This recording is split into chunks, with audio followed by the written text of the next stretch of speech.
Well, good evening, good afternoon, and thank you for being here. Excited to be with you. First, Dexter, thank you for the invite. I've known Dexter for several years and kept in contact over the years. Just so excited for what God has done through you and excited for what the Lord has in store in the years to come, man. Excited for you, brother. Pastor Austin and the other pastors and elders, leaders who are here, just thank you for allowing us to do this. Also, thank you to Greg and Victoria for letting me stay in their house the last 2 nights. They have been incredible hosts, so thank you very much. Just quick introduction, if you don't know me, I'm Kenny Ortiz. I am originally from Philadelphia, Pennsylvania, and I have been now in Minneapolis, Minnesota for the better part of the last 6 years. It's been fun. I've had the privilege of both pastor locally at a local church as well as be a professor. Taught at one institution for several years, and then just recently joined the team at Bethlehem College and Seminary. I'll talk about in a moment. I am married to Milena. I'm going to throw a photo up there of my wife and my daughter. So that's us at a Christmas party a few weeks ago. My wife Milena and our daughter Letty.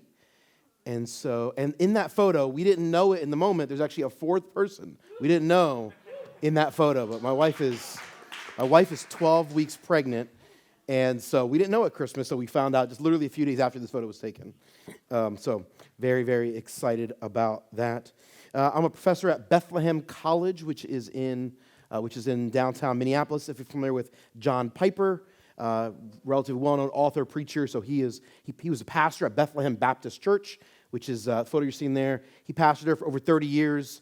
They launched a school several years ago, and he has retired from pastoring and full-time running the school. He still teaches one class a semester, and he's kind of the biggest advocate of the school. He's the chancellor, which is a made-up term for famous guy who goes around preaching and promoting the school.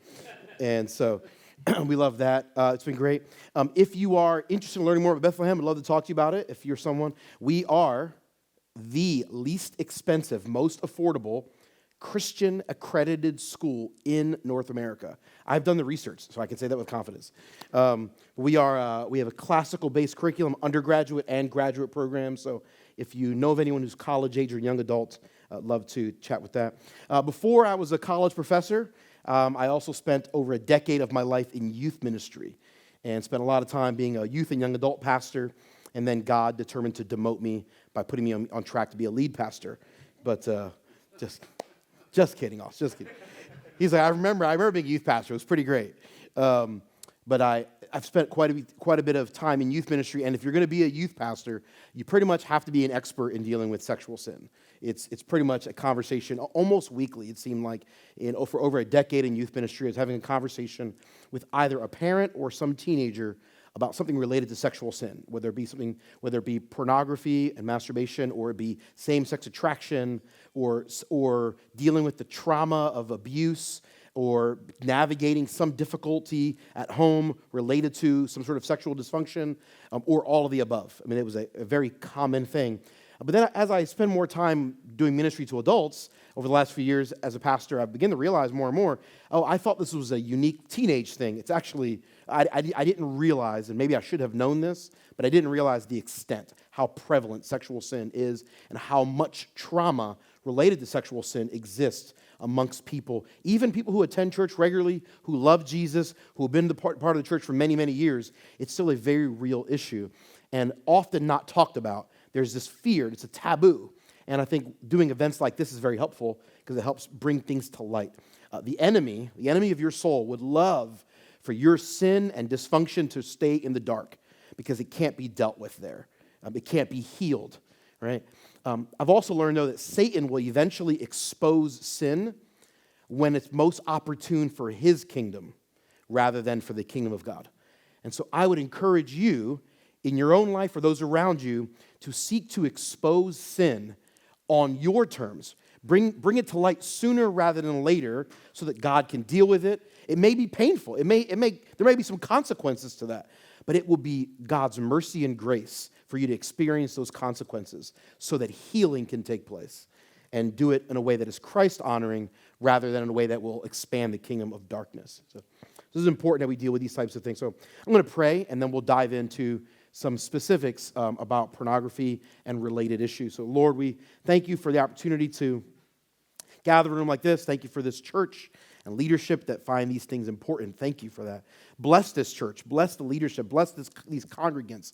Bless the parents, the marriages. God, would you protect them from the schemes of the enemy, I pray. And I pray the next few moments as we spend time together, as I share both from your word and statistics and studies, would you use this knowledge to create in us a sense of urgency, but also create in us a confidence that we can hold the line, that we can fight against sexual sin because of the work of Christ and the power of Christ in us.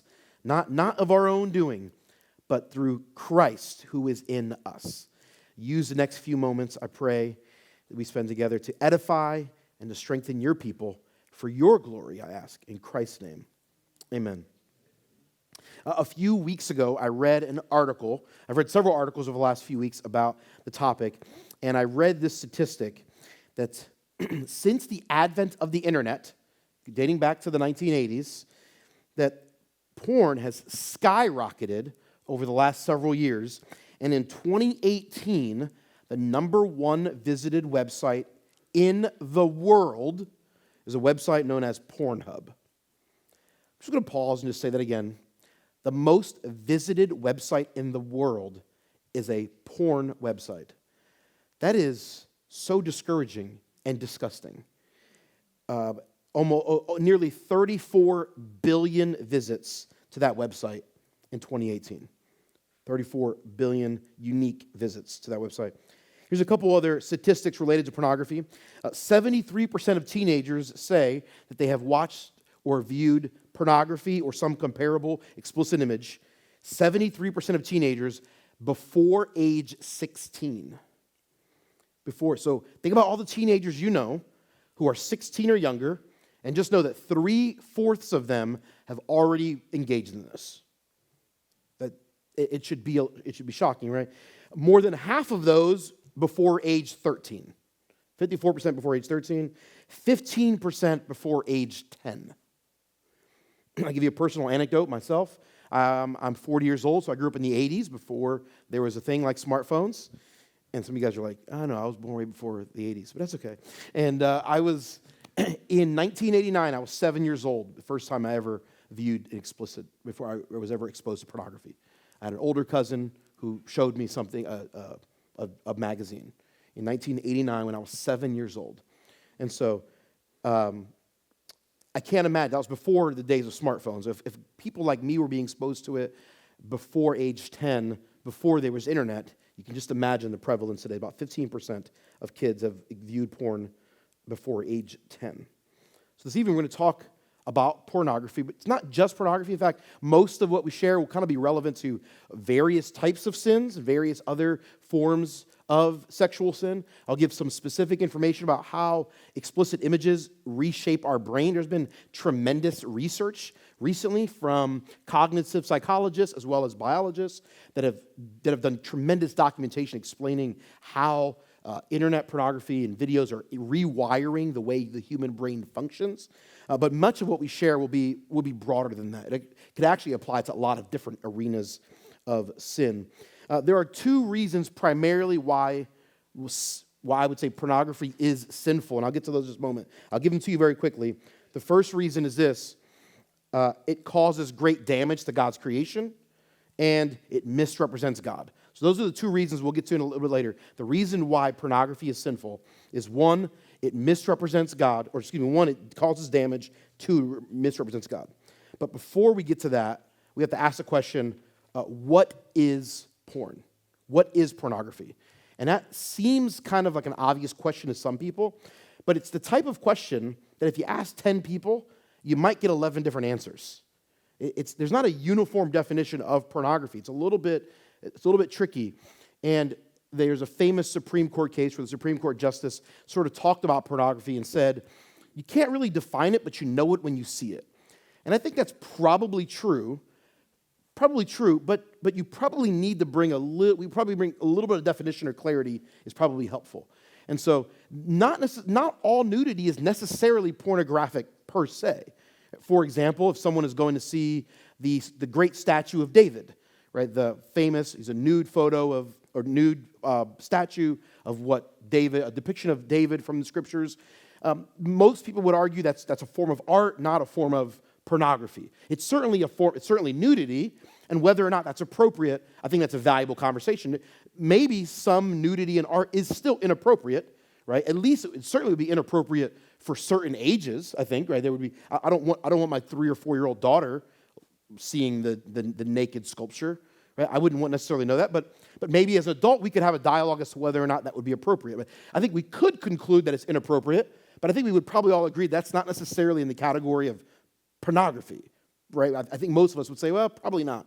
So what is pornography? Is it just nudity? Well, not necessarily.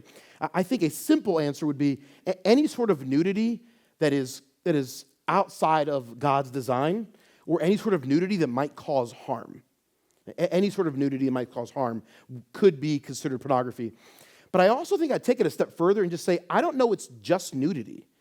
I think pornography could be anything that I'm engaging with that is actually causing me to sin in my heart.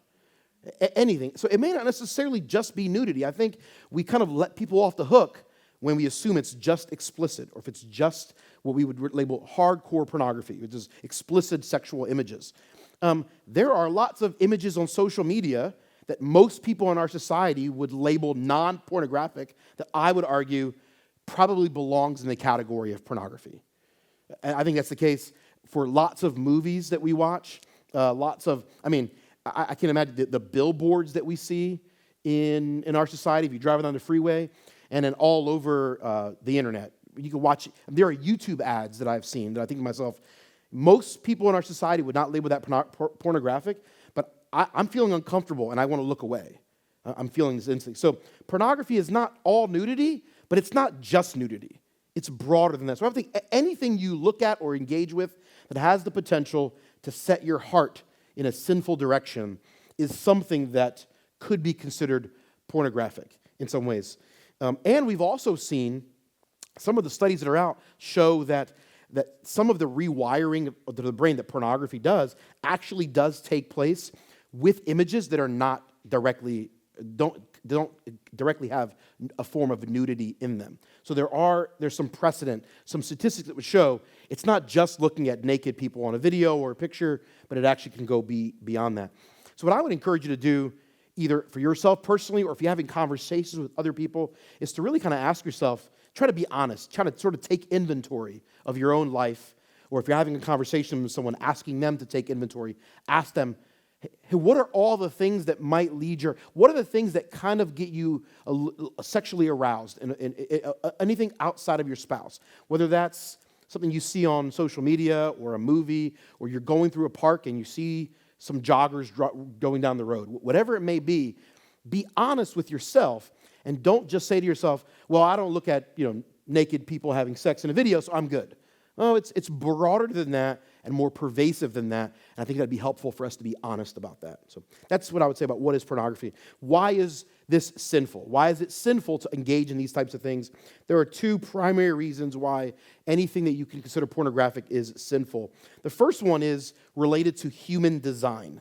They're going to throw a picture up. It's kind of a silly photo. This is a photo of a diesel Volkswagen car. I don't own a Volkswagen, but I'm kind of a mini fan of them.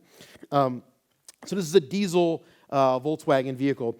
If you went to the gas pump and you put unleaded fuel, regular gasoline, in your diesel engine, this will go really badly for you. Right? For those of you who know, if you put gasoline in there, it will likely catch fire, cause significant damage almost instantly, and it's not designed for that. Or vice versa. If you have a regular vehicle and you put diesel fuel in that, it'll clog up the engine. That engine won't start up. You're going to need a new engine. Right? It's very expensive. I actually have a friend of mine who did that once by accident. He accidentally put regular gasoline in his diesel truck. Not exciting. I would say God prohibits things. God says, don't do this or don't do that because he understands our design. So the designer of the Volkswagen TDI would say to you, hey, don't put gasoline in this car because it's not designed to run on that.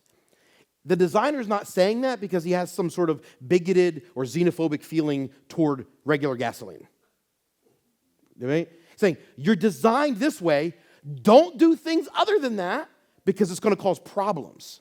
So God will look at humanity and say, you're designed a certain way, you're designed to function a certain way, so I'm going to prohibit you from doing the other things because they're going to break you. They're going to cause problems in your life. And so God will say no to certain sexual sins, sexual activity, not because he's a bigot or he's no fun. Like, that's not why we think of that, or we think people feel that way about God. No, God's going, I made you. Remember, I was there when you were made. I was the one that did it. So I know what's best. I know what type of fuel you need. So don't put this type of fuel in you. It will break you. It will cause great harm to you. So whenever someone asks you, well, why is these sexual sins so bad? Or why is this activity such a big deal? Well, because it's harming you. And that would go not just for pornography, that would go for any sort of sexual engagement outside of a covenant of marriage. That would go for all activity between people of the same sex. Right? If two men are engaging in sexual activity, it is like putting gasoline in a diesel engine. It will harm you. And if you say, well, I don't think it's going to harm me, I know you don't think that, but God has said it will harm you. And therefore, I'm going to tell you, people say that this is a question that comes up in our society, or why can Christians be against two men who are in love? It's not harming anyone. No, it's harming them significantly. And because I care for them, I'm going to speak up.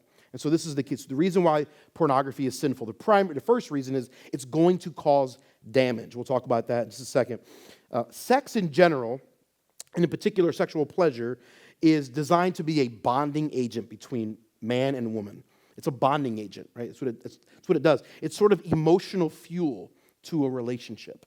Right? That's intense what it's supposed to do. There's a few hormones when sexual activity is taking place. There are several hormones that are released into your blood system. There are three primary ones that have pretty significant impact on your own psyche. Someone kind of mentioned those if you're not familiar. The first one is oxytocin.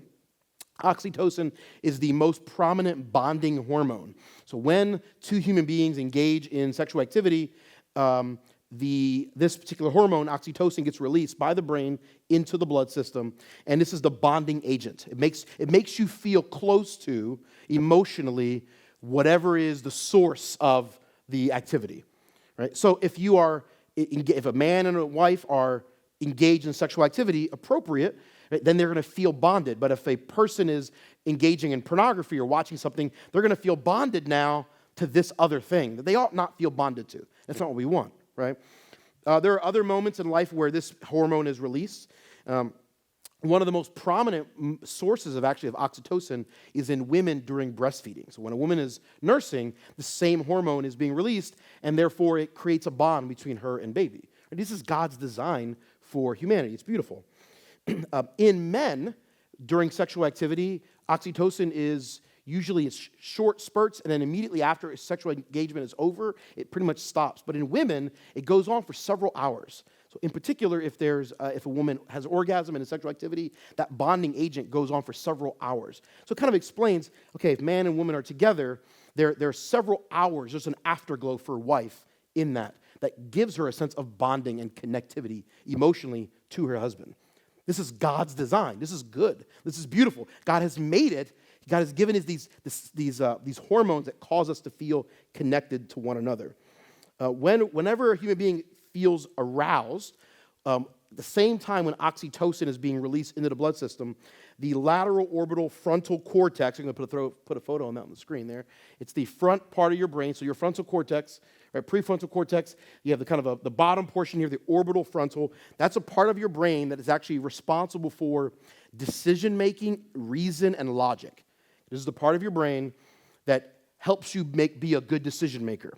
Well, as you engage in any sort of sexual activity, as you're aroused, as a person is aroused, this particular part of the brain begins to deactivate. And the more intense the sexual pleasure, the higher that deactivation. So as someone is being aroused, it basically makes them more likely to make a bad decision and less likely to be logical or reasonable. This should inform how we engage with all sorts of things. If there's something in my life that's going to arouse me, it's going to make me more likely to make a bad decision, an unwise decision. I should be careful to not be aroused in situations where I might make a bad choice. Right? You guys make sense? Like, this is the idea. Right? It's not all that different than alcohol. Someone drinks alcohol, it slows your motor functions. You're less likely to... Could you drive drunk and be safe? You could. It's possible. But we know that the probability of you being unsafe goes up.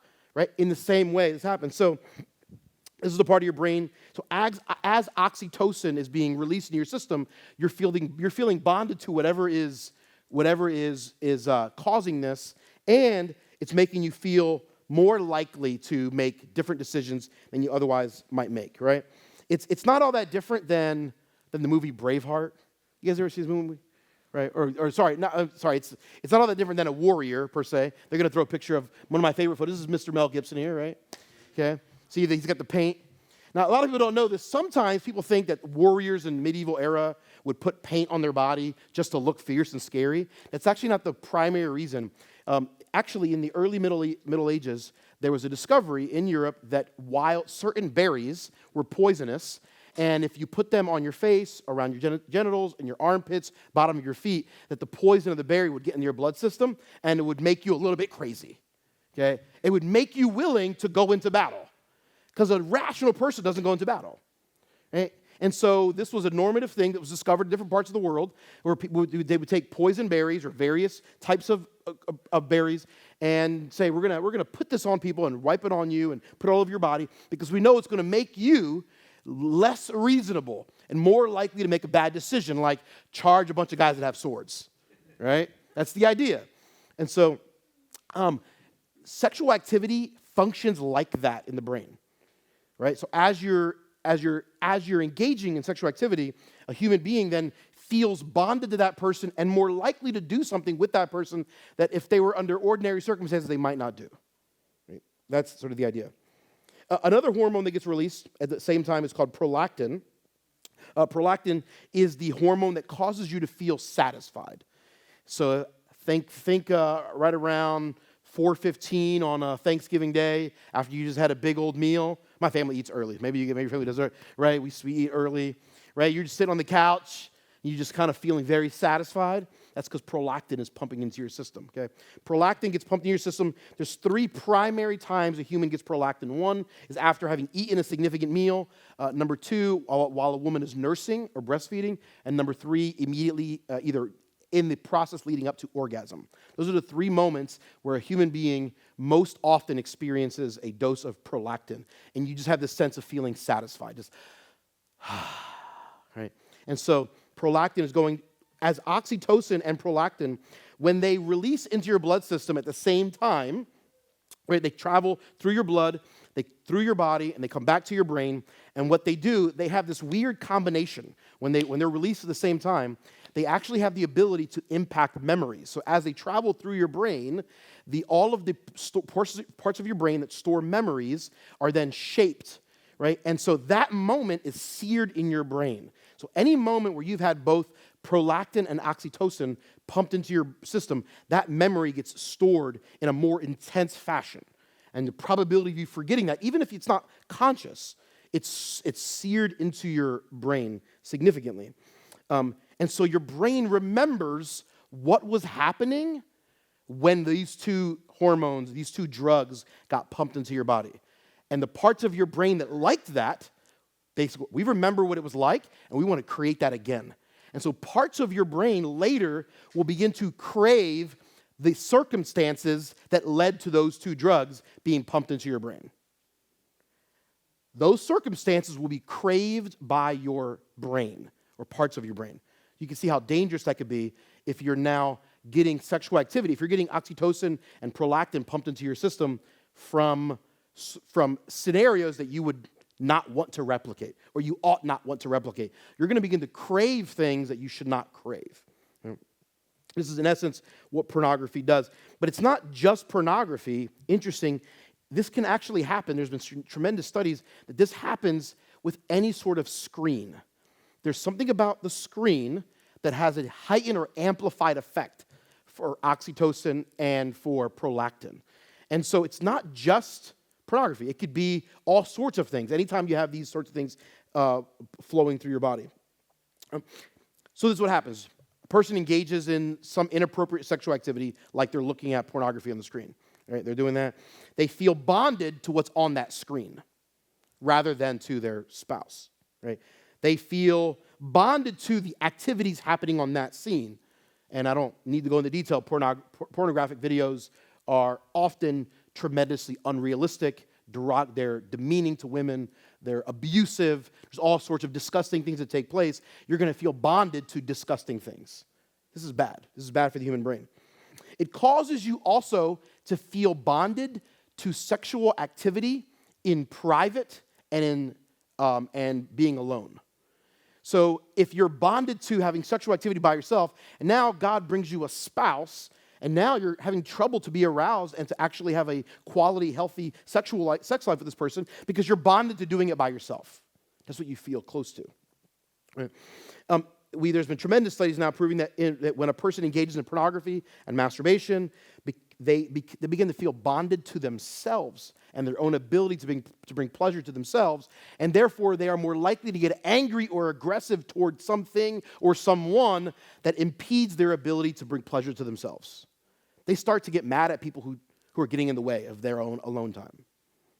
This has been surveyed or documented over the last decade. Particularly for men, this starts to cause men to want to protect themselves from others. And so sometimes if you ever engage with a man who's incredibly protective of himself, it could be, not always, but it could be one of the reasons is there's some rampant sexual sin in his life. There's pornography viewing taking place. Right? What should happen is a man and a woman engage. That man experiences oxytocin and prolactin, while his wife has been the source of that pleasure, and he grows in bonding toward her, and he grows in his desire to protect her because she is the source of pleasure for him. And it strengthens both their bond and his willingness to fight and protect her. This is beautiful. Like, this is God's design of the human body, right? This is how it ought to be. There's been tremendous studies that now show that as people engage in these types of activities, it continually deactivates the orbital frontal cortex. And what begins to happen is that sometimes, even in benign interactions with screens, it causes your orbital frontal cortex to deactivate. So if someone is engaging in pornography a lot, the front part of their brain starts to deactivate, makes them less likely to make more likely to make bad decisions. Well, it trains their brain that anytime they engage with screens, even if it's not pornographic, the frontal cortex kicks into deactivation mode. So if you watch a lot of porn, over time, every time you engage with a screen, your brain stops being reasonable. We live in a society where there are screens everywhere. You can see how devastating this could be to a person.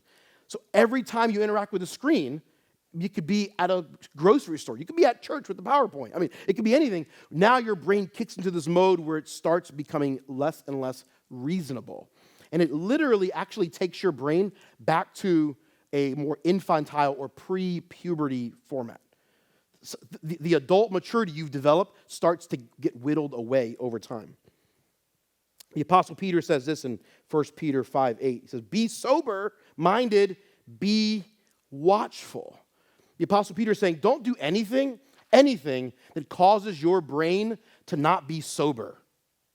If there's an activity that's causing your brain to not function properly, stop that activity. Be sober-minded. Right? There are other moments where these drugs, these hormones do get pumped into your system, but they're significantly less than sexual activity. When people are high or drunk, or there's actually a really well-known phenomenon known as the runner's high. Anyone who's ever run marathons, if you run a long distance, some of these drugs start to get pumped into your system. There's a sense, it's kind of a nickname called the runner's high. So basically, Peter's saying don't run a lot. No, I'm just kidding. That's not what he's saying. I'm just joking. Just kidding. It's not what he's saying.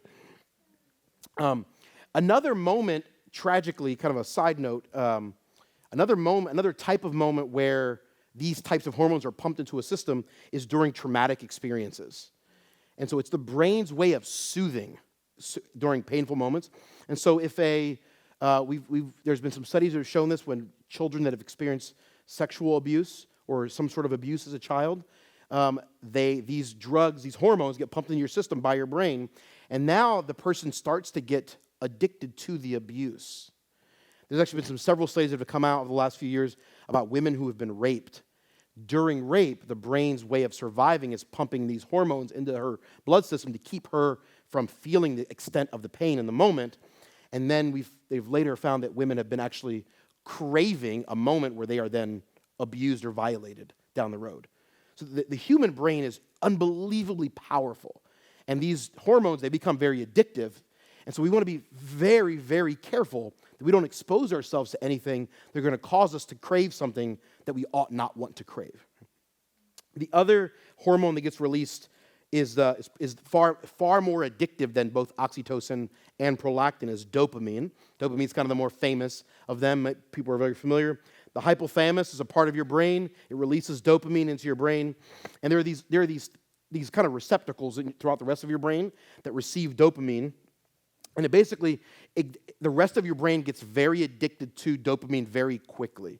It's kind of the reward center. So when one part of your brain does something good, the hypothalamus sends dopamine into that part of the brain as a reward. Like, thank you for doing the right thing. Well, then those parts of the brain repeat that behavior because they continually want dopamine, right? It's a dopamine hit.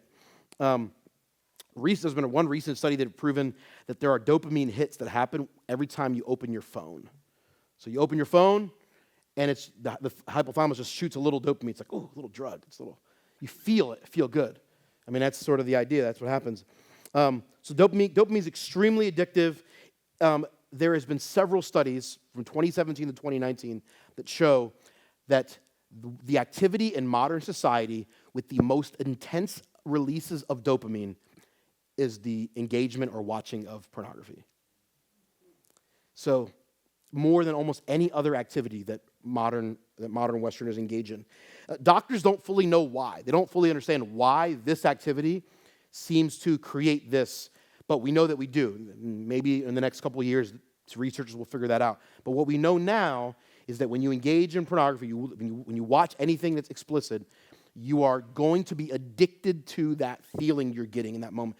And it's as addictive or more addictive than almost anything else you could experience. It's just going to be tremendously... This is how it's supposed to work, right? A man and woman get together. Ideally, they've never engaged in sexual relations. They get married. They have no other source of pleasure or sexual pleasure in their history. They have no sexual memories. Man and woman engage in sexual relations, and in that process, these hormones are being released, right? Oxytocin, prolactin, dopamine. They feel bonded to each other, especially woman to her husband. Husband begins to feel greatly satisfied because of the prolactin that's going through him. He begins to garner this desire to protect her and be protective of her, which she then feels cherished and appreciated. She feels loved by his desire to protect her, right? They both experience dopamine hits that are tremendously intense, and they feel very good, and they are now addicted to serving one another sexually. And it strengthens them. And it just continues to go. And they crave one another more and more. And each time they engage in sexual activity, that strengthens the bond. It strengthens their addiction to one another, to serving one another. And this goes on for decades, God willing. And it continuously serves as a fuel to their marriage. This is God's design. And it is beautiful. It's awesome. But instead, what happens is someone engages in pornographic viewing or some other sexual sin, and then they enter into the marital bed, and they feel bonded to something else, and they feel their loyalties are divided. The man does not feel bonded to his wife as well as he should. She doesn't feel as bonded to him as she should. He doesn't feel as protective of her, which causes her to feel rejected and not want to continue sexual activity. And over the course of time, sexual activity is completely lost, and they feel bonded to other things in life. And the thing that was supposed to be a significant bonding agent for them actually then drives them apart and causes problems in their marriage. Eventually, this bleeds into other areas of the relationship, and eventually has the potential to ruin a marriage altogether. The stakes are very high. Right? I'm so thankful for the neuroscientists and cognitive psychologists who have done these sorts of studies over the last 10, 20, 30 years, who have really understood, have come to a tremendous understanding of the human brain. We still know very little. There's so much we don't know, but we've learned so much over the last 20, 30 years. And it just shouts to me God's tremendous design, and it shouts to me God knows what he's talking about. So why do we not engage in pornography? Why is pornography sin? Number one is it causes tremendous damage to God's creation, humans, and the relationships that he created for them. A couple other side notes on the psychology and the psychiatry of pornography. Engaging in pornography literally rewires the human brain.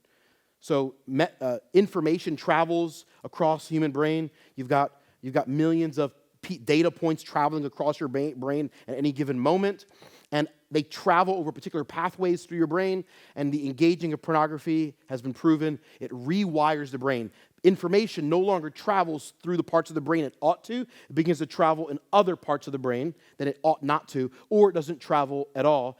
Or there are some things in your brain that are not designed to travel across your brain that begin to travel across your brain. So you have a literal rewiring of how the human brain is supposed to function. Right? There's tremendous studies that have been done on this over the last 10 years. There's a couple quotes I'll read. One major article that ran in Neuroscience News. It's a significant website that runs articles from various neuroscientists. In 2019, they ran an article that says this.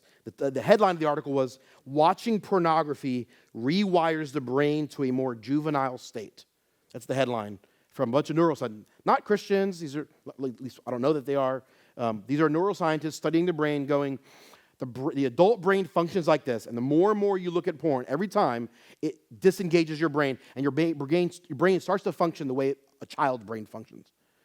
And they've also shown it's not just complete nudity or explicit. It's any sort of imaging you're looking at upon which you're getting arousal has the potential to deactivate your brain, and your brain starts to de-evolve, so to speak, or starts to de-escalate in the way a child's brain. So the more and more pornography or the more and more sexual explicit things someone engages with, the more likely they are to be childish, is what scientists have proven.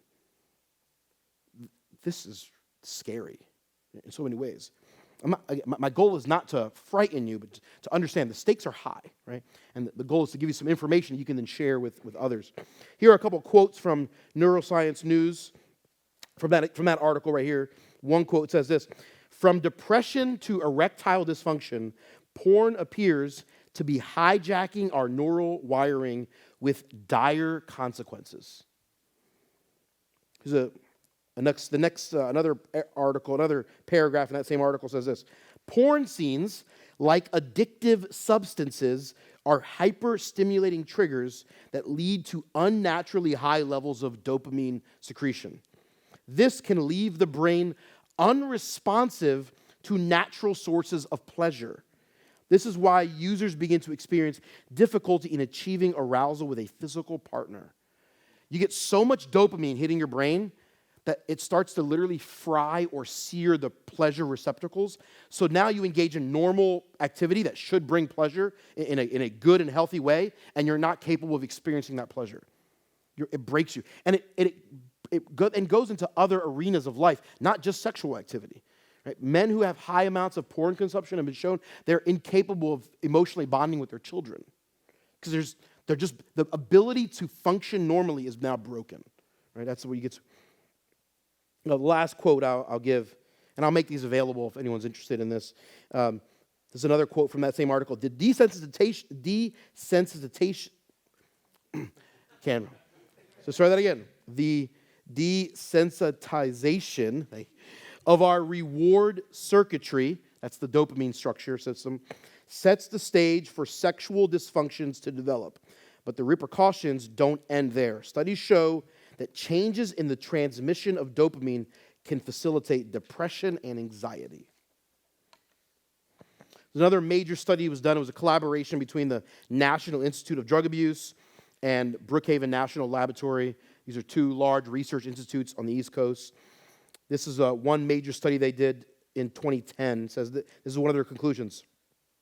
The more time you spend at those elevated levels, right, those high levels of dopamine, the more your brain's dopamine receptors, the receptors, I'm struggling. Let me try that again. The more time you spend at those elevated levels, the more your brain's dopamine receptors, the parts of your brain that respond to dopamine, start to plug their ears. Think of them as little referees becoming more and more oblivious to complaining players and screaming fans. What an imagery that they chose to use there. The more and more you're getting pleasure from places you ought not get pleasure, the less capable you are of experiencing good pleasure in other arenas of life. There's actually been a small minority of people where even their taste buds stop functioning properly. It's remarkable. There's a great book that came out a couple years ago called The Brain That Changes Itself. I don't believe the doctor who wrote this I don't believe he's a Christian. I don't know. It's not just covering pornography. He covers the whole gamut of how the brain works and all the different things you can experience in life that impact how your brain functions. And so he has one chapter in the book specifically about pornography and screen usage. And this is what he says about that. He says, pornography satisfies every one of the prerequisites for neuroplastic change. When pornographers boast that they are pushing the envelope by introducing new, harder themes, what they don't say is that they must, because their customers are building up a tolerance to the content.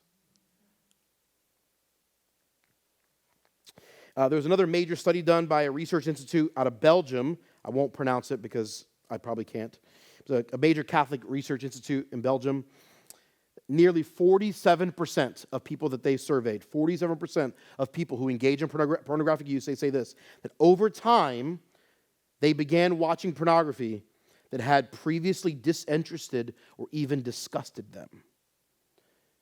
This particular thing would say, that's disgusting, I would never look at that. And almost half of the people over time would say, well, maybe I'll give that a try. Because normal pleasure is no longer a thing that I can achieve. I now have to go do things I ordinarily would have never done just to get the same amount of pleasure.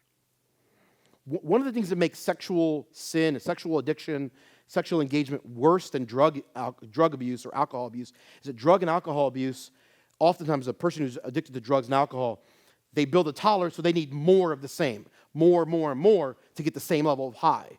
And that's very bad. It's very devastating, obviously. But the thing about sexual sin or sexual addictions that are worse is that not only does the person want more, but they want different. So it's not just good enough to have more and more of pornography of heterosexuals. Now I need potentially homosexual or child pornography or abusive pornography. And now pornography doesn't do it. Now I need to go do something. Now I got to go find a prostitute. Or I got to go do something. So you have people who ordinarily you would think they would have never gone down this road, but because of their engagement in these types of things, they then set them on a trajectory to do something that 4, 5, 6, 10 years ago they would have never thought about doing. So if you have a 10-year-old who starts to look at these things, where does that put them at 15 or 18 or 25? Pornography is sinful because it causes tremendous damage to God's creation, human beings and the relationships that they are in. So God says, no, don't do that because it's going to harm you. It's putting gasoline in a diesel engine. It's going to cause that engine to explode, and it's going to be lots of pain, everyone in its wake. Here's the good news, though. The good news is that a lot of these same studies have proven that while the brain gets rewired in a dysfunctional way, it can actually be undone. It takes about 1 to 4 years for the average person. But someone who's had their brain completely dysfunctionally rewired, if they stop engaging in these activities, over the course of the next 1 to 4 years, their brain will rewire itself back to the way it ought to be. Just stop. We're going to talk about how to stop, because that's maybe easier said than done. But that's literally that's the step. Stop, and your brain will fix itself.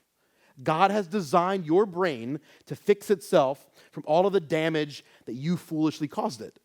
So you can tell that if you're having a conversation with someone who's been doing it, you can stop this. You can actually undo this over time. Now, in some cases, the person may need some counseling whether that's from a pastor or a biblical counselor. Maybe that person needs to see a medical doctor or a psychologist of some sort. There may need to be some treatment that needs to be had. But the good news is, once it's done, it's not permanent in the vast majority of cases. One great website you can check out is a website called joinfortify.com. It's basically a group of researchers that have come up with a bunch of treatment plans. And if you or someone you know is dealing with some sexual addictions, particularly addictions to pornography of some sort, this website has these different treatment plans. They have partners all around the country to say, hey, we can actually get you help, right? We can get you help. Obviously, there's lots of churches that have ministries, things of that nature. We can get people help, and we should attempt to get people help. So we've talked a lot about pornography, but I just want to make sure it's not merely pornography, right? So just wait, there's more. There's more. I'm going to throw a picture of there, my old friend Billy Mays. You guys remember this guy, Billy Mays? You guys remember Billy Mays? No? Is the wait, there's more? You don't have that photo? No, it's before that. Before that? No? You don't have the Billy Mays photo? Oh, that's a bummer. Okay, something happened. We lost the Billy Mays photo. Anyway, you guys remember Billy Mays? Does anyone remember Billy Mays? Okay, if you don't remember Billy Mays, he was this really eccentric infomercial guy, right? He died in 2009. He was the beard guy. He's the guy that's like, we're going to get you a Roomba. It's great, $19.99. But wait, there's more. Buy now. In the next 5 minutes, you'll get another one absolutely free. He's like, hey, he's like my favorite sales guy. I'm like, I want preachers to be just like this guy. Anyway, you guys are like, what a lot of the studies have shown that it's not merely pornography that causes these things. It's any sort of arousal outside of one man and one woman in a monogamous relationship. And there's a lot of people who have a secular progressive ideology that don't want to admit that. But there's what a lot of these scientists are coming along and saying, if you do anything that arouses you other than the monogamous relationship you're in, it causes some of the problems that pornography. Now, pornography causes those problems at a higher rate, more intense. But really anything. So if you're a man in a monogamous relationship, as Christians, we would say that ought to be a man and woman in the covenant of marriage, right? But some of these scientists would say any monogamous relationship, that's their language. They would say, if you're a man in a monogamous relationship with a woman, and you're out somewhere and you look at another woman, it has the potential to rewire your brain, just like looking at pornography does. It's not nearly as intense, not nearly as severe, but it has the potential. And so you have the potential to rewire your brain all the time. And so it's as if these scientists, who for many of them probably don't know Jesus, are saying one man, one woman. It's as if God knew what he was talking about.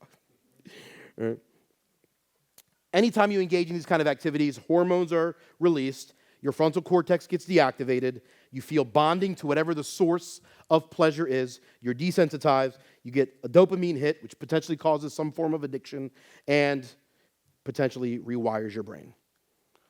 Billboards, social media, TV, movies, it doesn't matter what it is.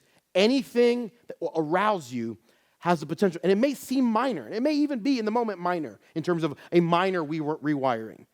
But you do that a couple times a day, a couple times a week, over the course of a few months or a few years, and you look up, you wake up 10 years later, and your brain has been rewired in a dysfunctional manner, and you don't even realize it. And it's causing problems, and you don't even realize that that's actually happening. You found Billy Mays? There he is! There we go. Billy Mays. OxyClean. Anyone remember Billy Mays? Raise your hand. Anyone? All right, most of you. That's good. All right. Billy Mays. Wait, there's more! More than porn to destroy you. Okay, no, that's Billy Mays. Anyway. The second reason we do this, I'm going to go quickly. The second reason that pornography is sinful is because it misrepresents God. It misrepresents God. To understand this one, we got to do a little bit of biblical anthropology. We got to kind of look at the biblical themes about the creation of humanity. We as human beings are called to reflect God. We're called to reflect him. They're going to throw a picture up of Alexander the Great, a statue of Alexander the Great, because there's no pictures of him because cameras weren't invented yet. There you go. We got one. So they got a photo that you have a statue of Alexander the Great there. You don't? Oh, what was that? Yeah. There's an Alexander the Great statue there. Right after that, it should be there. No. No. Before that, you don't have Alexander the Great? Oh, we lost it. Okay. My fault. We have some tech issues. That's all right. So something that was common in the ancient world, and still common to some extent in the world, is this idea of a viceroy or a vice-regent. And so Alexander the Great was kind of the most famous person who would do this. He would come into a particular region, take over that region, dominate, conquer the people there, and then he would put someone in charge that had the power that he had. He said, listen, I'm leaving now. As the emperor, I'm leaving somewhere else, but I'm going to leave someone in my place here to oversee this, and this person is going to rule this or govern this place, this region, as if he were me. And so he is my vice-regent. He is my viceroy. And what Alexander the Great in particular did was he would rename cities. So that's why there are more than a dozen Alexandrias in the ancient world. He would name them after him. He would name them after himself, and he would have these large statues of himself erected in the middle of this town square. This was very common in the ancient world. So Alexander the Great, during the great conquest of Macedonian Empire, would come into town, conquer the people, take one of his lieutenants, one of his generals, put him in charge of that region, rename the town Alexandria, put a big old statue of himself, right? Because he wanted the people who lived there to be reminded, that's the guy in charge. Look at that statue, the image of Alexander. I want you all to be reminded daily of what I look like, even though I'm going to be far away conquering other peoples. This is not that different than what God did in the Garden of Eden. It's not a perfect metaphor, but it's kind of pound for pound, to some extent, close to what God did. God creates all of humanity, God creates all of the universe as we know it, all the materials. God creates planet Earth. God creates a garden, and God is doing this in a creative fashion. When God creates everything, he is showing off his own creativity, his own power, and remarkable abilities. He creates all this.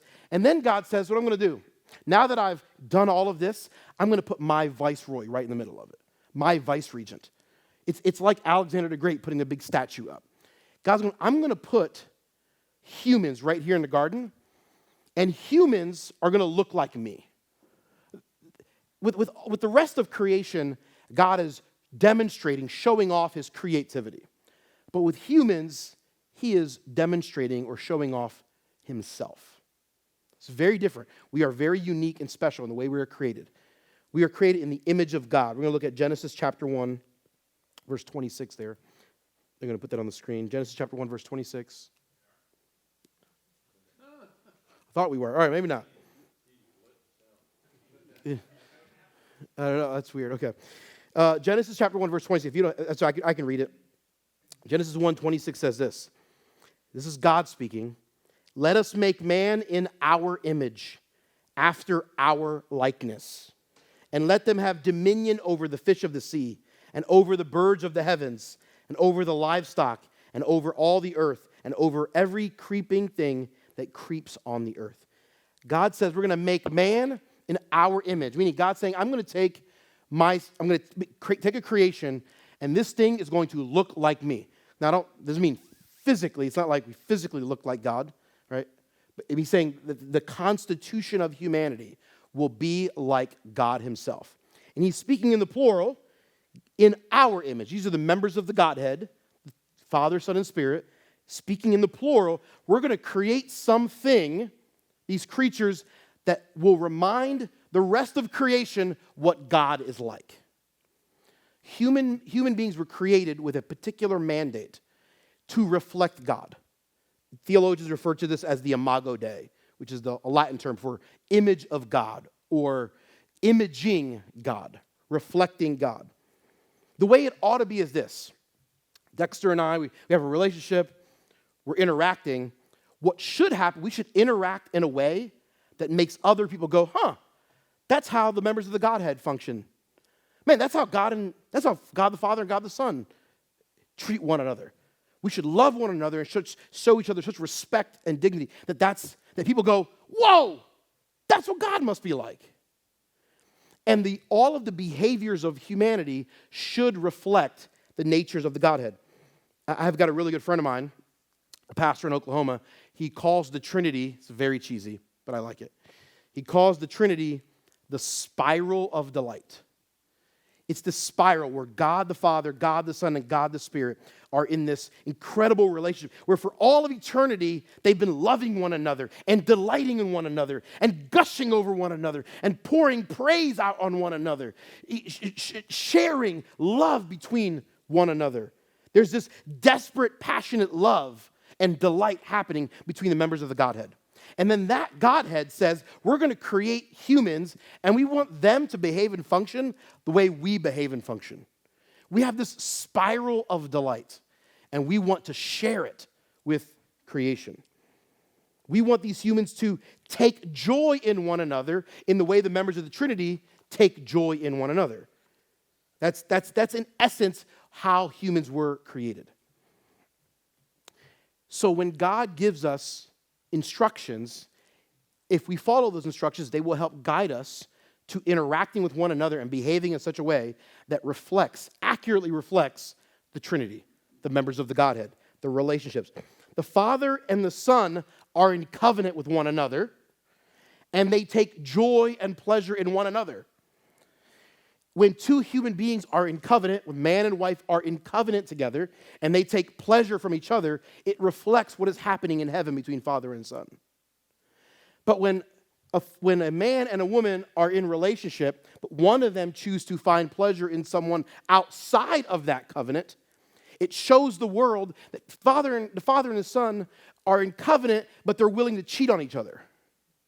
You're now giving the world a flawed view of who the Godhead is.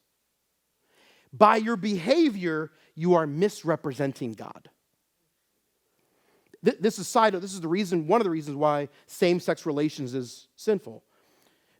God creates man and woman of the same substance, but distinct. Father and Son in the Godhead of the same, they are of the same substance, but they are distinct from one another. So they come together. When man and woman of the same substance but distinct from one another come together, it reflects what's happening in heaven. But when a man and a man engage in sexual activity, it's giving the picture to the world of a version of the Trinity that is false. It is behavioral heresy. So we can get mad at Mormons or other people who have bad theology and say that they are, or the prosperity gospel movement or whatever other movement that has bad theology. We can say they're heretics, they're misrepresenting God with their mouth, with their theology. But there are many people who misrepresent God with their behaviors. It should be that we look at one another and we go, that's what God must be like. You're reminding me of who God is because you're carrying his image. And when we behave outside of the way that the Godhead behaves, we give the world a flawed picture of who God is. It is behavioral heresy, or I might even say behavioral blasphemy. So God says, don't do these things because they're going to harm you, and don't do these things because they undermine the very purpose for which you were created. And that is to accurately depict or reflect who God is. Pornography is sinful because it misrepresents who God is. It does not appropriately worship or adore the God we love, and that should matter a lot to those of us who claim to be Christians. Pornography is sinful because it causes great harm, and it misrepresents God. There's sort of a theological / anthropological understanding of both pornography and related sexual sins. My goal was to kind of give you a foundation for that. We're going to break in just a moment. We'll grab dinner, and then we'll come back, and I'll kind of talk some practical thoughts about how do we actually now fight pornography? How do we actually implement? What do we do to actually fight this and be better? I think you could probably guesstimate some things, right? You could probably speculate some things, but we'll kind of cover some of those things. So let me pray, and then I'll hand it over to Dexter. Lord, thank you, God, for neuroscientists and psychologists, anthropologists, people who make these sort of studies, who've given us great wisdom. More importantly, God, thank you for your word, the inspired, inerrant, infallible word of God that gives us tremendous wisdom into how to behave and live this life. God, I pray that this information would not just be data in our brains, but it would be helpful sources that inspire us. May we be able to give us the grace to know what to do with some of these things in our lives and in the lives of those around us we care about, I pray. Amen. Mr. Dexter. Thank you, Kenny. Well, good evening again, guys. I hope your dinner was good. I believe we still have more pizza out in the hallway, so if you're still hungry after that, feel free to grab some more. We have drinks, and I brought another case of water, too, so more water's in the hallway if you guys need that. But we're going to go ahead, just for time's sake, to go ahead and jump right into session number 2, which, again, the first one we looked at, Kenny gave a lot of insight into different terminologies and theological view, helped us put that lens on of how we should see the subject of pornography and why it's a sin and how it's a sin. And now we're going to apply that to our lives in our different scenarios. So if you would help me, just welcoming Kenny back up on stage. Thank you, brother. So what do we do about this? What do we do now that we kind of have a better understanding, insight? There's a couple ways to tackle this. There are several kind of well-known, relatively popular academics and psychologists that have kind of been talking about this to some extent. One of them is the guy who's a clinical psychologist who teaches at Stanford. His name is Philip Zimbardo. He's the guy with the T-shirt. This is Philip Zimbardo. He is not a Christian. In fact, he is a tad bit hostile toward the gospel. He has come to a couple conclusions that are interesting. One, he's come to the conclusion that there's no way that we evolved from a lower species. He says statistically doesn't make sense. There's no way that the typical Darwinian evolutionary models. He's like, we're wrong. He's like, scientific community is way wrong on this. We got to come up with a new model. But he's also kind of like, but there's no way we're going to believe Christianity because that's nonsense. So I don't know what his conclusion is at current time. He's most famous if you're familiar with the famous Alcatraz experiment from the late 1970s that took place where they took college students and put them in. So they had some college students pretending to be prison guards and some to be prisoners at Alcatraz. And it was supposed to be a 30-day experiment to see how it would go. And they actually had to stop the experiment at day 14 because the guards were being so abusive to the prisoners. But they're actually their friends, like they're classmates. And his thesis, this was his PhD dissertation project, was this study he did. And it kind of propelled him to kind of national fame. This PhD student at Stanford that did this study that basically proved humans are not good, that they are inherently evil. And so he's not a Christian, doesn't have a Christian worldview, but he has some conclusions that are congruent with the Christian worldview. And he has been the one most recently that's really been trumpeting some ideas that are getting him in trouble with some of his secular progressive friends. And he's saying things like, men and women are different. That's controversial in our world today, and people are like, that's bigoted. He's like, I'm looking at the studies. We're examining the brains of little boys and little girls, and they're drastically different. They're not wired the same. They respond to things differently. They want different things. The idea that gender is a social construct is ridiculous. He's not a Christian. He doesn't believe the Bible. He's just saying, the science proves this. And he's even getting angry with people who are on his side of the political aisle, the liberal or secular progressive person, because he's like, his words are, we're supposed to be the people of science. The Christians, they're the idiots who don't believe science. We're the people of science, but you liberals, you've abandoned science. Sex is real. What are you talking about? This is nonsense. And he's getting blasted by this. So it's quite interesting. He's an interesting ally or co-belligerent in the debates around gender and sex. He has several TED Talks and several books that he's done. One of his first TED Talk, it's less than 5 minutes long. It's called The Demise of Guys. And he has done a tremendous amount of study on young boys and teenage boys and their interaction with screen time. And he said there's two major things at work. One is internet pornography, and the other is an overuse of video games. And his work, he has proven that this is in essence the number one reason why men are declining in our society. And he has said things like, for a society to function well, it needs courageous men. And screen time directly undermines courage. Yes. Philip Zimbardo. And so he has a TED Talk. It's like 4 minutes and like 50 seconds. Very short. Then he did a second TED Talk a couple years later. Basically, his second TED Talk was, I'm going to say all the same things again, but I'm going to say it with more urgency because y'all are not listening to me. That's in essence. And he wrote a book called The Demise of Guys that chronicles all of his study. And his basic thesis is the overuse of internet pornography and video games is devastating our boys. They're growing up in an extended adolescence. They're not developing into men. And one of the greatest needs for a society to flourish is men to behave like men. And if you have men that don't behave like men, you're guaranteed to have a society that will collapse. That's what he's been saying from the rooftop. So if you're interested in finding some of his stuff, his approach is we need to just get rid of screens. Just like get rid of video games, get rid of internet pornography. Like now, he's not a Christian, but he's just like, if we really care about human flourishing, we got to get rid of these things. And that's what he's written several articles and books. So if you're interested in doing some study, he's also an interesting character. He's just kind of a little bit of an eccentric personality. He's just kind of a funny character. I find him to be a tad bit entertaining. And so I would recommend some of his resources with the caveat knowing that he does not have a worldview that I would embrace or endorse. Right? So that's important to know. So how do we do this? I think the number one thing, I think what Zimbardo is saying has tremendous wisdom, and I think intuitively we all kind of know this. The number one thing we do about this, how do we fight pornography, is we limit opportunities for people to look at pornography. That's the number one thing we do. We start by saying, how many opportunities do you have to engage in these things, and let's limit them. So I'm going to give you some practical things that you can do if you yourself are struggling with this, or you know someone, or if someone comes to you and you want to give them some information. There's a couple things. There are lots of monitoring softwares and softwares that block pornography or explicit content. Probably the most well-known one is Covenant Eyes. It's probably some of you are familiar with Covenant Eyes.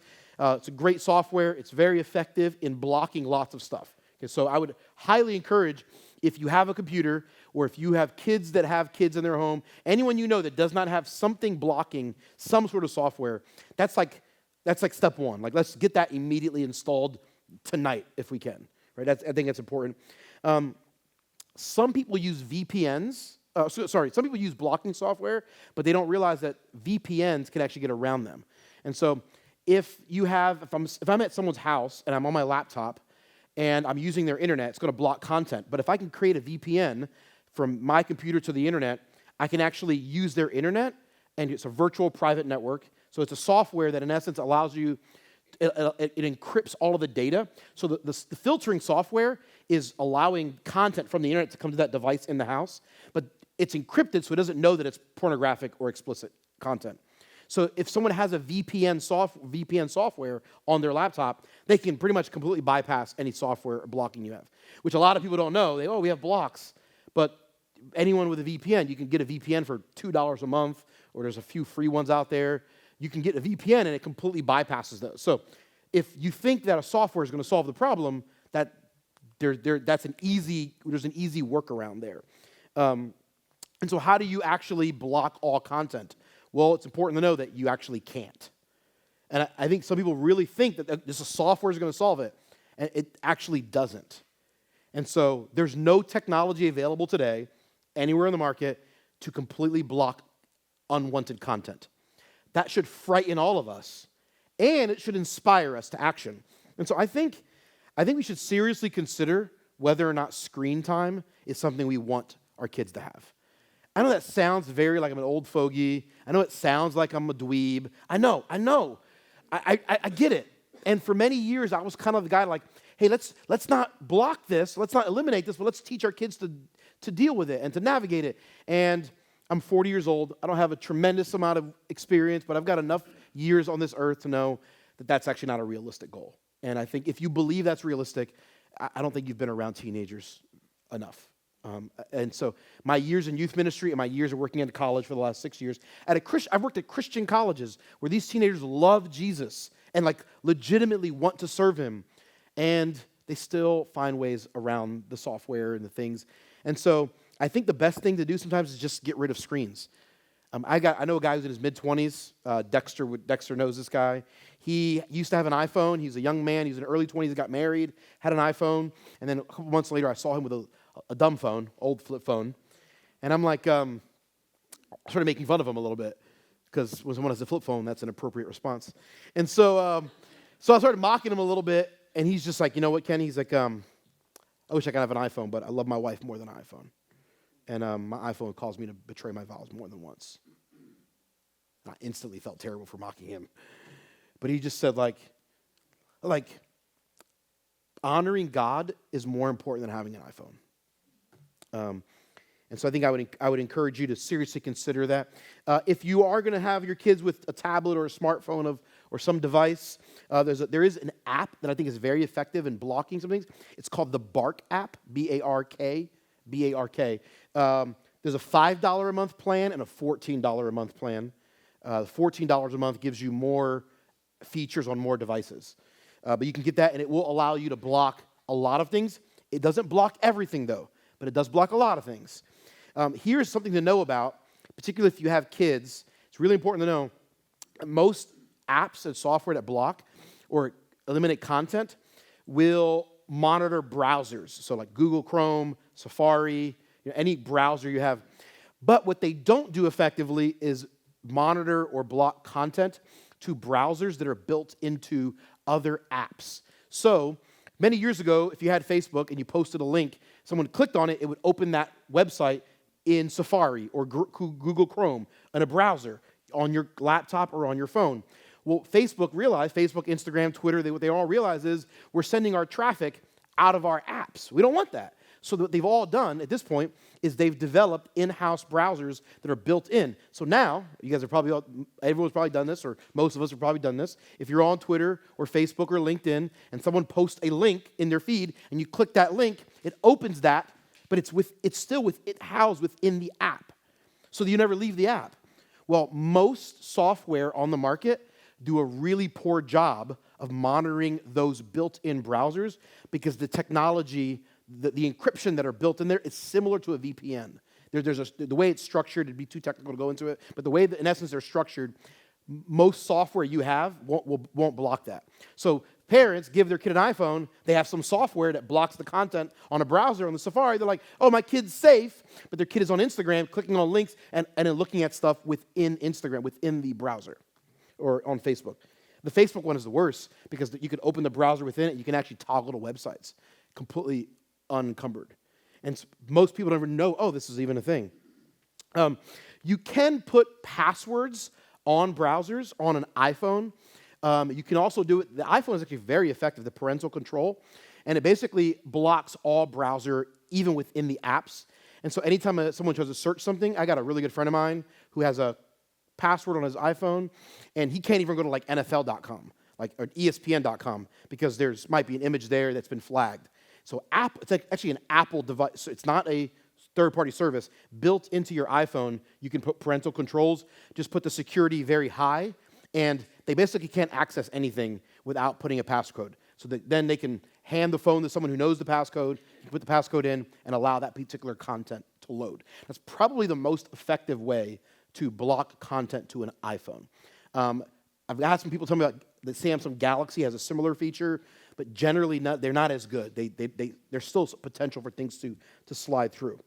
A couple other pieces of advice that I would give is I would say don't allow kids in a home to use device outside of the presence of an adult.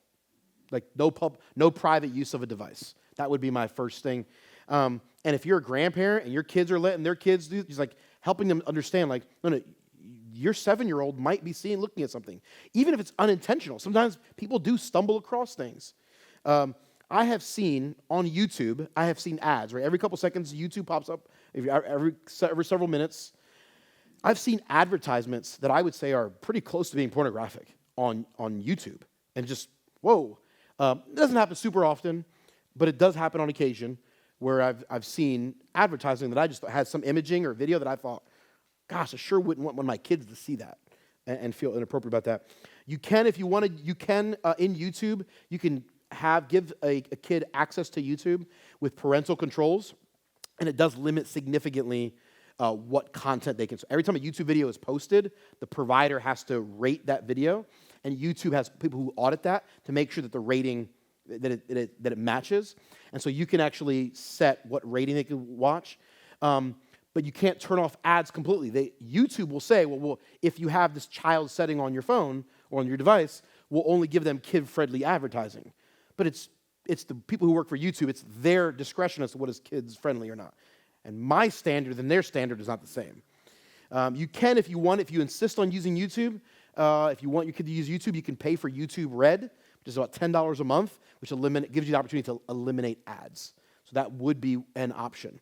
I think I would think long and hard about whether or not you would use YouTube, but it is an option. If you were going to use YouTube, I would say absolutely make sure your kid is doing it in your presence, and just be very careful with that. I would generally limit screen time. Philip Zimbardo's work is extensive and just the incredible impact particularly on young boys. But there's actually some recent studies that come out that any kid under age 6 that has more than an hour of screen time a day is likely to have some significant developmental issues. Like they will learn speech slower. There's something about tactile learning.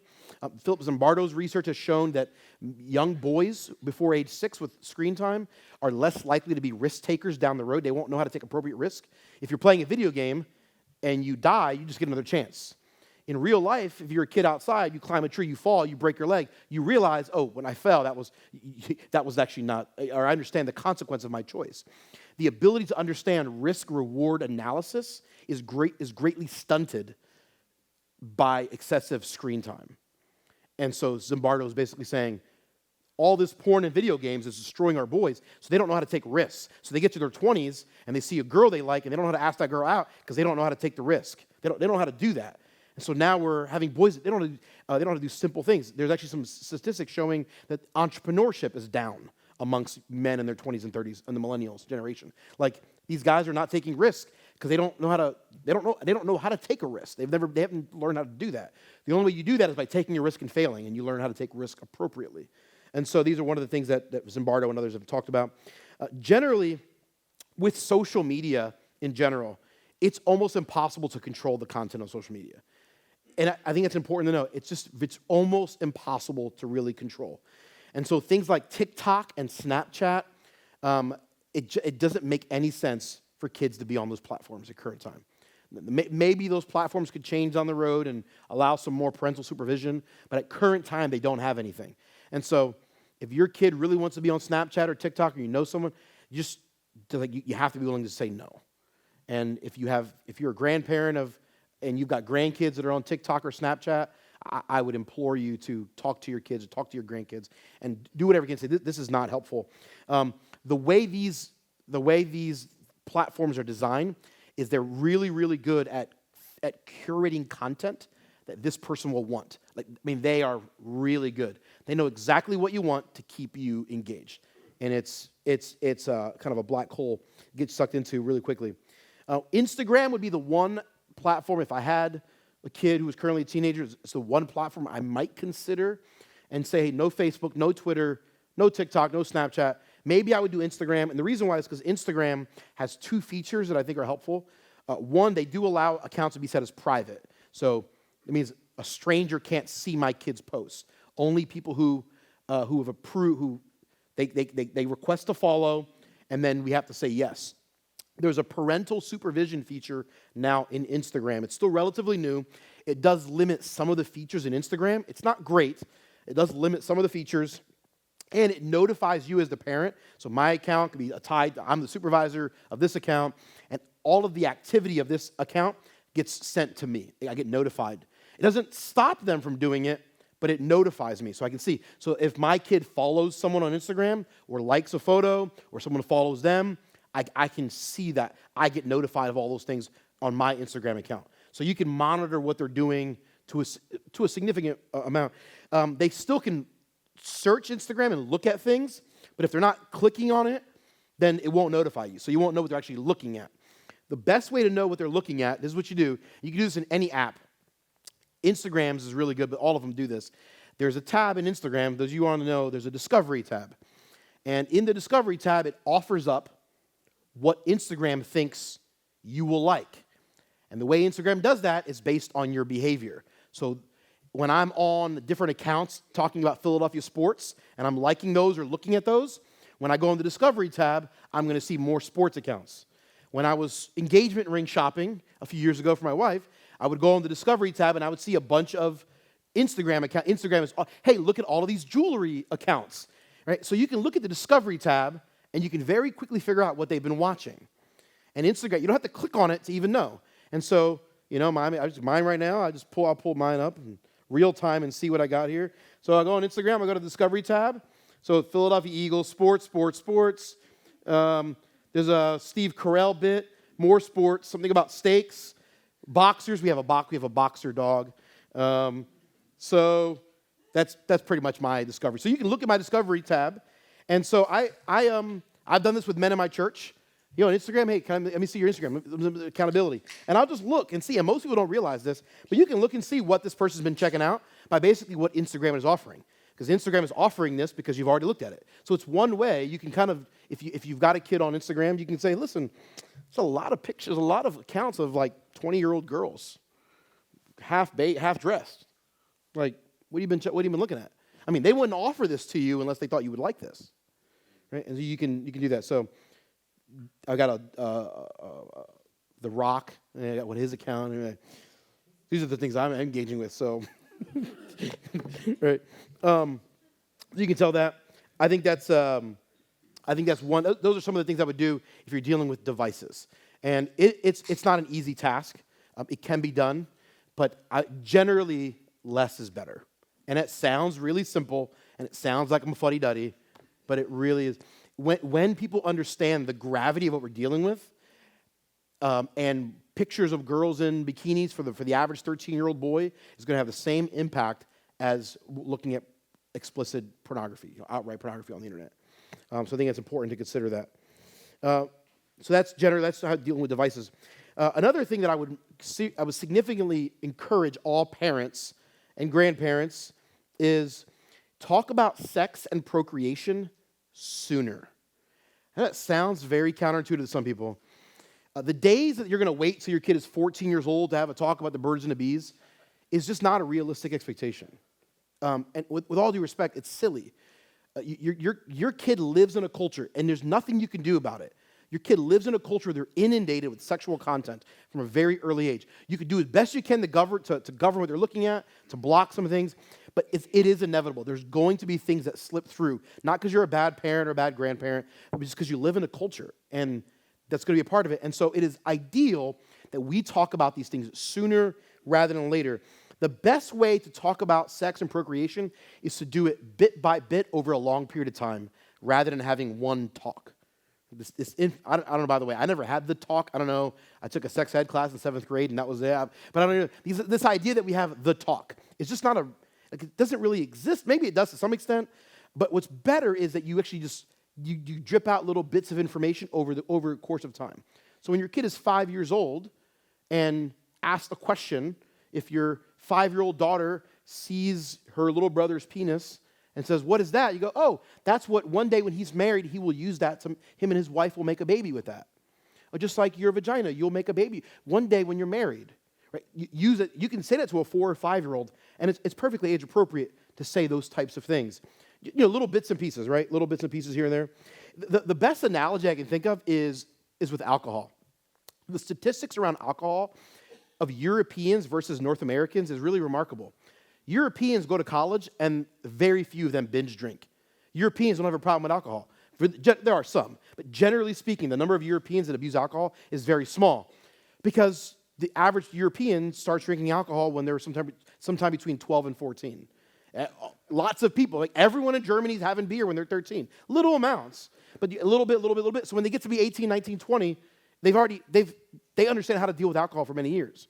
Opposed to the American model where we often have where we shun alcohol or it's taboo in many of our society. Our kids aren't familiar with it. They go to college, they're exposed to it, they drink, they get drunk, they binge drink, and they make all sorts of bad decisions. The European alcohol model, I think there's some wisdom there that we can pull and apply to how we talk about sex with our kids. Rather than doing nothing and waiting toward this one moment, we do it in bits and pieces over time. In an age-appropriate manner, we want to be sensitive to that still, but you can do do it slowly over the course of time. And you could tell them about how looking at things is inappropriate. It would be appropriate if you're talking to a 5 or 6-year-old boy and he's looking at something, you can say, hey, buddy, if you're looking at girls' body part, if you look at a girl's body part too long and it makes you feel good inside, that actually could hurt your brain. A 6-year-old can understand, well, how does it hurt your brain? Well, you may not fully understand that, but you can take some of the information and distill it down for a 5 or 6-year-old to get. So that early on they can begin to realize there's a right way to look at women and there's a wrong way to look at women. There's a right way to think about your private parts. There's a wrong way to think about it. Help them understand those types of things. The other major thing attached to that I would implore you to consider is vocabulary around genitalia. This is a major one, but I would exhort you, don't use weird words for your kids' body parts. Use the appropriate anatomic words. It's okay to say penis and vagina. Those are the appropriate words to say. When we use words that are not that are clearly secretive, kids pick up very early. It's intuitive to them. They can pick up that there's something taboo about my body part, right? If I'm referring to this word in a unique way, this particular, if I call it my girl part, or if I use some language, those kids can figure out there's something about this that's different. And what most kids do is 2 things. One, they go, not only is it different, but it must be bad or dirty. And we don't want kids thinking that their genitalia is bad or dirty. And it also creates an unhealthy curiosity in them. So then they're curious. So there's something weird about my vagina or my penis. I want to know more about this. It makes them more likely to want to engage in something that's unhelpful or unhealthy for them. And so you want to actually talk about these sort of things sooner rather than later. So 1, we limit opportunities. Number 2, we want to talk about sex in a way that's helpful. The third thing we want to do is we want to help people see the foolishness of short-term satisfaction. This is really, really important to help people understand, begin to think about their choices. Hebrews chapter 12. Hebrews chapter 12. Do you have that, Steve? By the way, Steve didn't make me. It was my fault. He didn't have some of the slides, so it's not his fault. It was on me. Thank you for your service. Hebrews chapter 12, verses 15 and 16 says this. See to it that no one fails to obtain the grace of God, that no root of bitterness springs up and causes trouble, and by it many become defiled. The writer of Hebrews is saying, check out these things. Then he says this, be sure that no one is sexually immoral or unholy like Esau, who sold his birthright for a single meal. Now, if you look back to the book of Genesis and you read the story of Esau, there's nothing there that says anything about Esau committing sexual sin. If you're not familiar with the story, Esau had the birthright. He was the one entitled to a certain blessing, a certain inheritance. He comes in one day, he's really hungry. His younger brother, Jacob, has a bowl of soup. And Esau is like, I want that soup. And Jacob's like, no, I'm not going to give you this soup. Esau like, please give it to me. And Jacob says, give it to me. I'll trade you, or Jacob says, I'll trade if you give me your birthright. Like, you give me the rights that you have, the privilege that you have of being firstborn. All of the blessing and inheritance that come with being the firstborn son. Trade me that. Swear to me your birthright, and I'll give you this bowl of soup. And Esau's like, what do I care about my birthright? Who cares about that? That's dumb. Give me that soup right now. He trades his soup. He trades his birthright for soup. This long-term blessing, he trades it for momentary pleasure. And the writer of Hebrews is saying, make sure no one in your church is sexually immoral the way Esau was. He makes this connection between Esau and sexual immorality. Because ultimately, when you engage in sexual immorality, you are being like Esau. You're trading the beautiful thing that God has given you long-term for some momentary pleasure to fill your stomach in the moment. And if you help people understand this connection, every time you look at that girl, every time you look at that boy, every time you click on that thing, every time you feel this thing, you are taking the beautiful thing that God has for you and you are trading it like trading your $1 million inheritance for a bowl of Campbell's soup. Not even the good chunky one, the low one. And so it's helpful to have these conversations regularly with people in your life. I do this with men in our church. Hey, you did this thing. Or young ladies I've talked to. I know young ladies, my wife and I are having a conversation with a young lady not too long ago who was engaging in some sexual behavior. And it's like, do you realize this is going to undermine, like God has a plan. This is going to undermine what God has for you. For this momentary approval, the momentary feeling of acceptance, you're trading something long-term and beautiful, helping people see the weight of this and how absurd and ridiculous it is what we want to do. Now, you can't just do this in one moment, right? This takes years for people to understand. But from a very young age, helping kids see that there's a long-term value, and you don't want to trade that for something that's short-term, right? There's a kind of a give and take. And, of course, that applies to just about any area of sin, not just sexual sin, right? The next thing I want to mention is to praise the things of earth. This is just a sample chapter from a book. Joe Rigney is the current president of Bethlehem College. He was mentored by John Piper and took over the reins of running the school a few years ago. He's one of my co-pastors at Cities Church. And so this is a sample chapter from his book called Things of Earth. He does a really good job of kind of so it's really short, easy read. I'd encourage you to check that out. In essence, the point that Joe Rigney and others throughout church history have made is that everything on earth that we have is a gift from God that is to be enjoyed. Unfortunately, in modern evangelicalism, what we've done quite a bit is we talk about things of earth as if they are all bad. No, everything on this earth is good, but it's just corrupted, which means it can be engaged in a good way. Rather than talking about things, where we talk about certain activities as if they are bad. No, praise the things, but talk about the corruption of those things. Let me give you a couple verses from Scripture that I think are helpful. 1 Timothy chapter 4, the Apostle Paul, writing to his protege, says, "For everything created by God is good." Everything. "And nothing is to be rejected if it is received with thanksgiving. For it is made holy by the word of God and prayer." And so there are things in life that are good, and it's really helpful for us to talk with kids, particularly younger audiences, to talk positively. If you engage with the things of the world as if they're always bad, your kids will pick up on that. Your grandkids will pick up on that. The kids in your church, if you're constantly hostile or negative toward the things of this planet, the things of this age, people will pick up on that, and they will adopt that. And if they don't trust you, or if they're frustrated with you, they will run to those things that you have badmouthed or spoken ill of. Right? Or they would do it in a way that you don't approve of. Romans chapter 1 says this: "God's invisible attributes, namely his eternal power and divine nature, have been clearly perceived ever since the creation of the world in the things that have been made."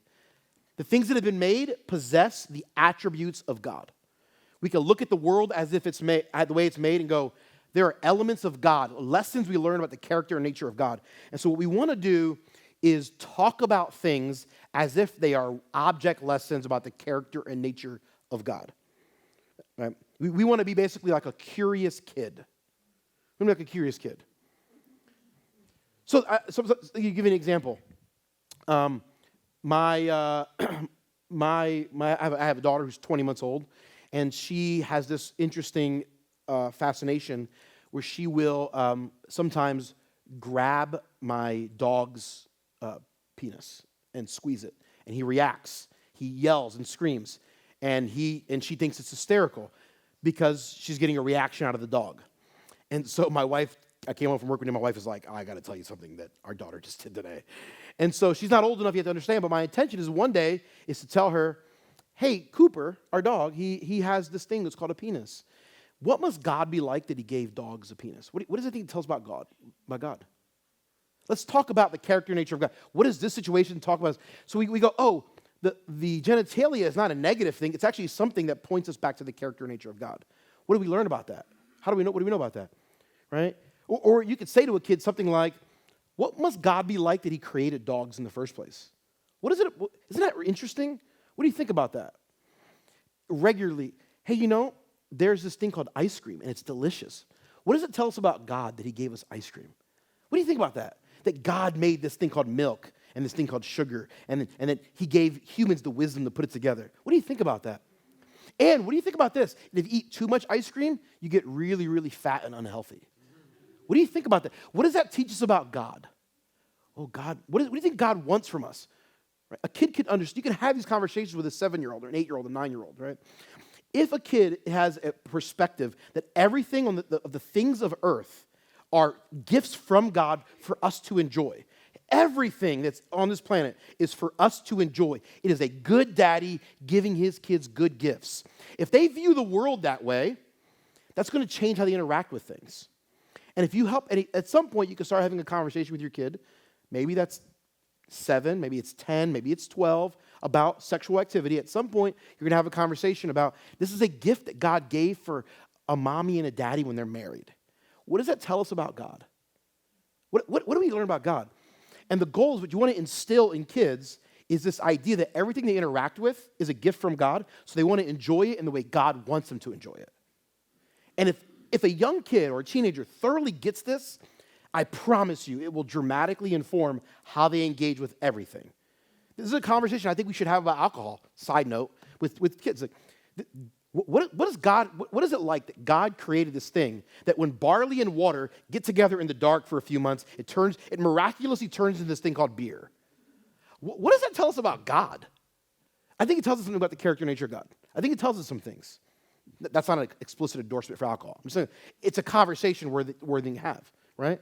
And so if someone decides they are going to engage in alcohol, he should engage that in the way that God would want you to engage that. How would God want you to do it to the point where you're drunk? What do you think about that? You think God would want that? No, he wouldn't want that. Of course not. You could do this in many areas of your life, but I think that the one area where it probably pays the most dividends is in conversations related to sex. You know, hey, buddy, you know, when you look at that girl, it felt good. I understand that. God made you that way, but God made you to look at your wife one day. Does you look at mommy like that? Yes, I do. And it's beautiful. I love looking at mommy.